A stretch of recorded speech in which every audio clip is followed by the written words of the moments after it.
All right, everyone. Scott Gumbar, owner of Nwaj Tech. We are a client-focused, security-minded, proactive IT service provider. We are based in Central Connecticut. We have clients in all over the country, Rhode Island, Arizona, California. So we can help you no matter where you are in the U.S. and maybe a couple of other countries. I don't know.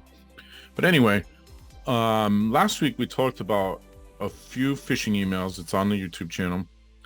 And also on our Facebook channel and LinkedIn channel. But phishing videos, and they were all fairly similar. And what they were was, kind of generic email saying payment invoice or payment receipt or something along those lines. And they all had pretty much no content in the email, and had an attachment, an HTM attachment. And HTM is hypertext markup or hypertext markup language, HTML. But these were HTM.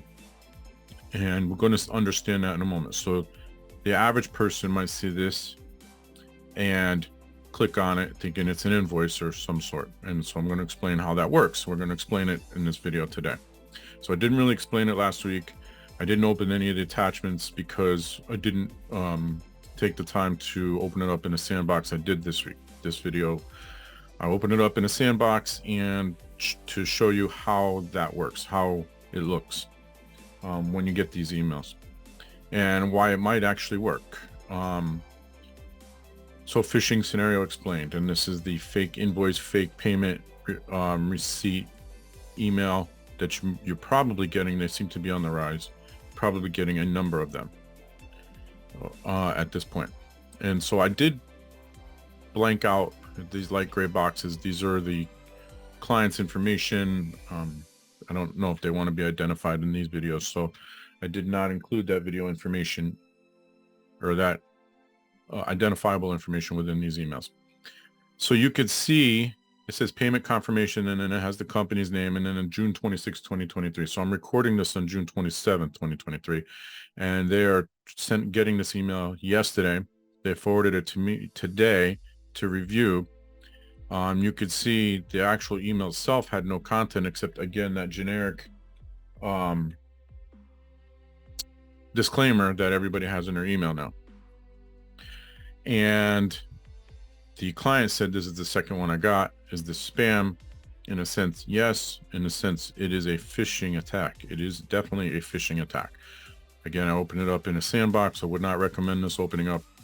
I would not recommend opening anything up on your computer that you're not sure what it is.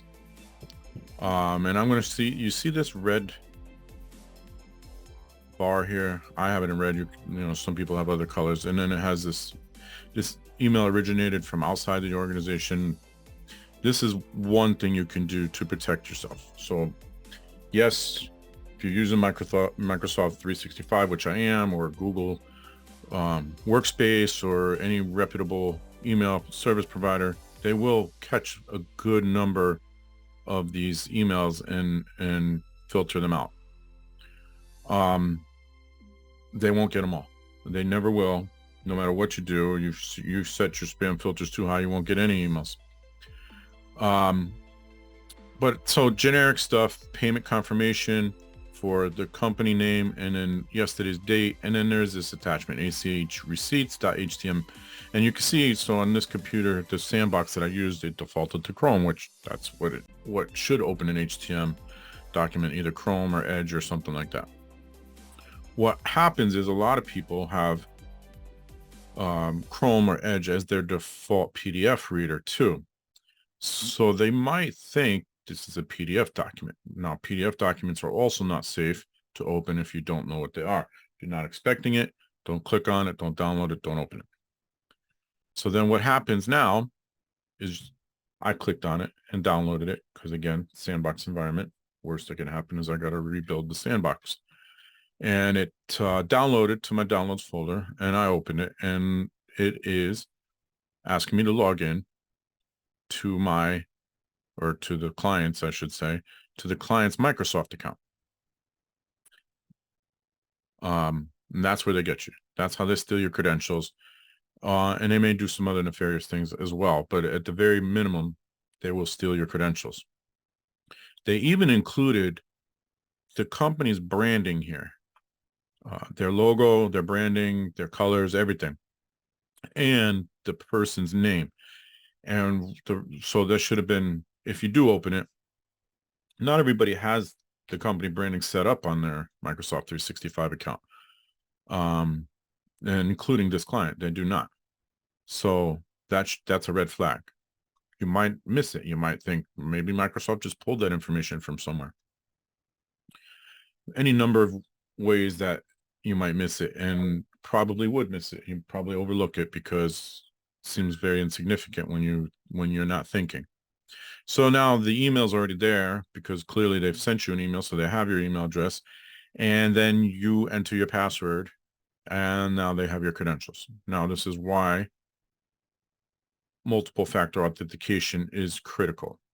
And if you can, I recognize that it's difficult to do because of work from home and remote workers and multiple locations, things like that. But conditional access to prevent opening your email account from anywhere in the world except where you are.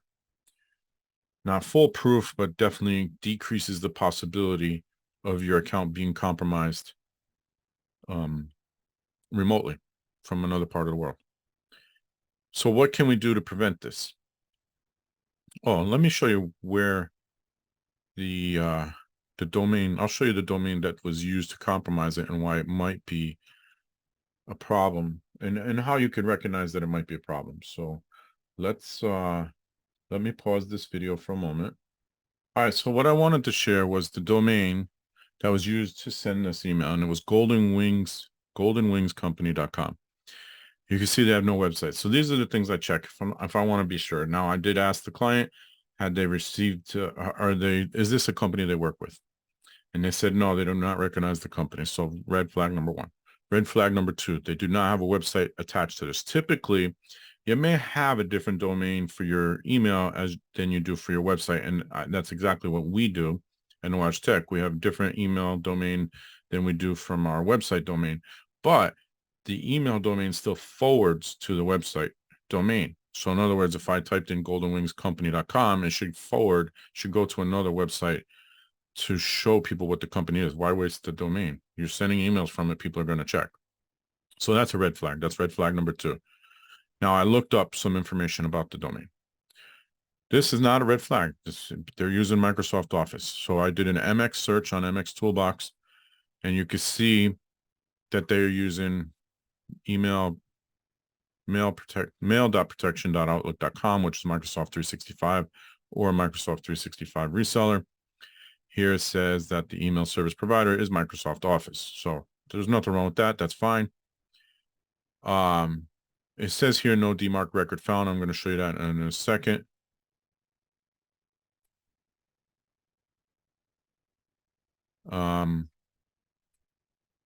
That's your DKIM. We'll get to that in a second. And then you have your SPF record. So that's the second thing I look up. This is usually the part of the setup process for Microsoft 365. You need to have a SPF record set up.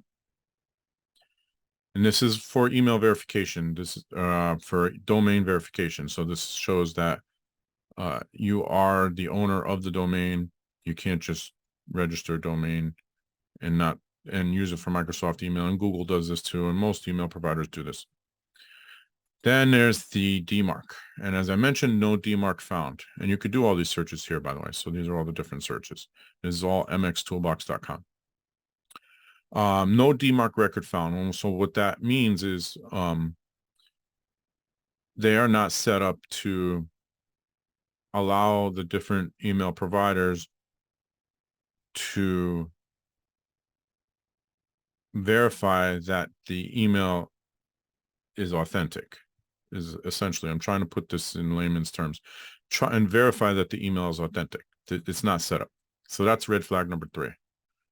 Now, this not being set up does not necessarily mean that the email you're getting is malicious. It's just you should have it set up if you're an email provider or you're an email user. Your domain should have it set up. The next one is the DKIM record. This is domain key. This is your encryption keys. This is so there's two keys. There's one that says there's a private key, and then there's a public key. So it's again a way to verify the authenticity of the email. They do not have this set up. Again, doesn't mean it's malicious. It's just another red flag. So that's 4 red flags in the same email domain. Now, this is a lot of work for most people. So if you go back to what we talked about a moment ago, you get this very generic email with almost no content. Sometimes they include that sort of generic disclaimer at the bottom of the email that says, if you're not the intended recipient, blah, blah, blah. No, I don't even know if that holds up in court, but that's a whole different video. Usually no content, that just this subject and an attachment that has a .htm at the end, usually a .htm, but don't let that fool you. It could come as a PDF. It could come as a .html. There are different formats, even a Word doc, so .doc or .docx, or Excel even. So all the different file formats, and they're going to try to trick you into one of two things. Either if it is a Word doc or an Excel document, they might try to trick you into running macros on your computer. Or if it's an HTML or HTM, could try to trick you to log into a Microsoft or a Google, depending on, they probably did their research. They probably checked to see what this client was using for email, the same way we just did. Prevent that. If you get a generic email, you don't recognize the sender, and there's an attachment or a link to click on, ignore it. And if there is an important payment, they will remind you. It's that simple. And if for some reason you do ignore it, if for some reason you don't ignore it and you get to here, why would they be sending you an invoice that requires you to log into Microsoft? Don't do it. Just do not do it. You should never download attachments from senders you don't recognize, and you should never click on links from senders you don't recognize. It should never happen. That's going to do it for this one. I hope I explained it a little bit better so that you understand how that particular phishing email, what seems to be growing rapidly now, how that works. You can find us on Facebook, and you'll find this video on Facebook. I don't know about LinkedIn. I'm sorry, I don't know about Instagram, but Facebook, LinkedIn, YouTube, at Nwaj Tech. And if you have any questions, just visit our website, nwajtech.com. So until next time, stay secure.